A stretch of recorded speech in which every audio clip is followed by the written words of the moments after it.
Ever wondered how to write highly converting emails for your clients? Emails are the secret sauce in the recipe for successful digital marketing. They are the silent powerhouses driving engagement, fostering relationships, and most importantly, generating leads. But not all emails are created equal. The right kind of email can be a game changer in the conversion journey. It's all about crafting the perfect mix of persuasive writing, understanding the target audience, and employing best practices in email marketing. A structured approach is key here.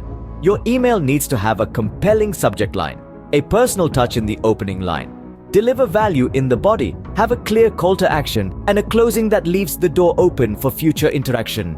And let's not forget the power of a well-placed postscript. So let's delve into the process of creating an email that converts. First things first, the subject line. It's the hook that grabs attention. It's the first interaction someone has with your email. But it's not just about getting opened, it's about setting the tone for what's inside. Think of your subject line as a movie trailer, a sneak peek that entices the viewer to want more. It should be clear, concise, and instantly convey the value of opening the email. You don't want to give away the whole plot, but you do want to spark curiosity. Now, we all know time is a valuable commodity, and scarcity can be a powerful motivator. That's where creating urgency comes in. Phrases like limited time offer or exclusive access can prompt immediate action. But remember, don't cry wolf. Only use these phrases when it's true. And let's not forget about personalization. In a digital world where we're constantly bombarded with content, a little personal touch can go a long way. Use the recipient's name or other relevant personal data to make your email stand out in their inbox. But remember, personalization is more than just a name. It's about relevance. It's about making the recipient feel like the email was crafted just for them. So, let's recap. Clear and concise, urgency, personalization. These are the ingredients of a compelling subject line. Remember, your subject line is the first impression. Make it count. The next step is your opening line. Make it personal. Instead of diving straight into your pitch, start with a cordial greeting. Use the recipient's name if you have it. It's like a digital handshake, a friendly way to initiate the conversation. Now let's tackle empathy. You're not just selling a product or a service. You're offering a solution. Show your recipient that you understand their needs or the challenges they face. This doesn't have to be elaborate. A simple acknowledgement like, "We know finding the right tools can be a challenge," can go a long way. This approach does two things. First, it establishes a connection. You're not just another faceless business, you're a friend who understands their problem. Second, it paves the way for the rest of your email. You've identified their problem, and now you're going to offer a solution. Your opening line sets the tone for the rest of your email. So, let's make it count. Now it's time to deliver the value in the body of your email. Picture this. You've successfully hooked your reader with a catchy subject line and reeled them in with a personalized opening line. They're intrigued, they're engaged, and now they're ready for the main event. This is your opportunity to show them exactly why your client's product or service is the solution they've been looking for. First, you'll want to highlight the benefits. But beware, this isn't the time for a laundry list of features. Instead, zero in on how your client's offering solves problems or adds value for the recipient. Make it about them. For instance, if you're promoting a project management tool, don't just say it has a great user interface. Say it can help them streamline their workflow, save time, and reduce stress. Next, let's talk format. Even the most interested reader can get lost in a wall of text. Break down your information into bullets or short paragraphs to make the email easy to scan.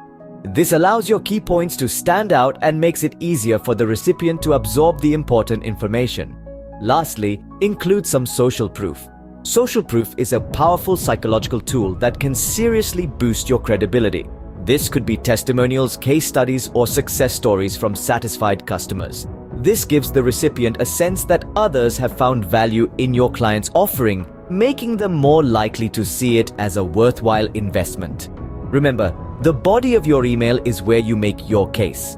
It's where you explain, in clear and compelling terms, why your client's product or service is the answer to your recipient's needs. It's where you build trust, establish authority, and ultimately persuade your reader to take the next step. The body of your email is where you make your case. Make it compelling. You've made your case. Now it's time to direct your reader to the next step with a clear call to action. This is the conversion point, the pivotal moment when your reader decides to take action. Your call to action, or CTA, should be clear, specific, and compelling. It's not just a button or a link. It's a crucial part of your email's narrative. It's the climax of the story you've been building and the bridge to the next chapter. Think about what you want your reader to do after reading your email. Do you want them to sign up for a free trial, download a white paper, register for a webinar? Whatever it is, make it abundantly clear. Use action-oriented language that leaves no room for ambiguity. But a clear CTA isn't enough. You also need to create a sense of urgency. Urgency is the spark that lights the fire of action. Phrases like "offer expires soon" or "limited spots available" can be powerful motivators. They subtly communicate that if the reader doesn't act now, they might miss out. Keep in mind, though, that urgency should be genuine and not overused. If every email is an urgent matter, the effectiveness of this tactic will quickly fade. Above all, your CTA should feel like a natural continuation of the conversation you've started with your email. It should resonate with your reader, making the decision to act feel like the obvious choice. A powerful CTA is the turning point for conversion. End your email on a positive note. Keep the door open. After you've made your pitch and called your audience to action, it's time to wrap up your email with finesse. Think of your email's closing as a final chance to leave a lasting impression. Begin with a simple "thank you."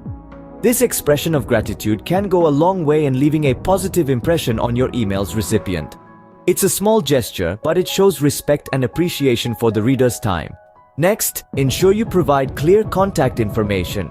This could be your email, phone number, or a link to your website. By doing so, you're inviting the recipient to reach out, ask questions, or seek further information. It's essentially keeping the proverbial door open for future communication, fostering a sense of accessibility and openness. So remember, the end of your email is just as important as the beginning. A positive closing leaves a lasting impression. Finally, don't overlook the power of a postscript. The PS section of your email is a great place to reinforce the value proposition or include a secondary call to action. This is your chance to give one more persuasive push. It's the encore of your performance, if you will. Think about it. When you're reading a letter or an email, don't you get a bit curious when you see a PS at the end? It's a tiny hint that there's something extra, something worth sticking around for. Use this to your advantage. Highlight a key benefit that you haven't discussed yet, or remind the reader of the primary benefit in a new light. Alternatively, you could include a secondary call to action. For instance, if your main CTA was to sign up for a free trial, your PS might encourage the reader to follow your brand on social media. A well-crafted PS can act as a powerful last nudge. Now that you know how to craft a highly converting email, let's discuss how to maximize conversions. It's crucial to remember that not all recipients are the same. Segment your list based on factors like demographics, past interactions, and interests. Tailored emails to different segments can significantly increase relevance and engagement. Next, consider A/B testing. This involves sending two versions of your email, each with a different subject line, call to action, or content, to different portions of your audience. By analyzing which version gets a better response, you can understand what resonates best with your audience. Finally, don't forget the power of follow-up emails. If a recipient doesn't respond initially, a strategically timed follow-up email can reignite their interest. Vary the message slightly to maintain their attention and encourage action. With these tips, you can craft emails that not only engage but also drive action.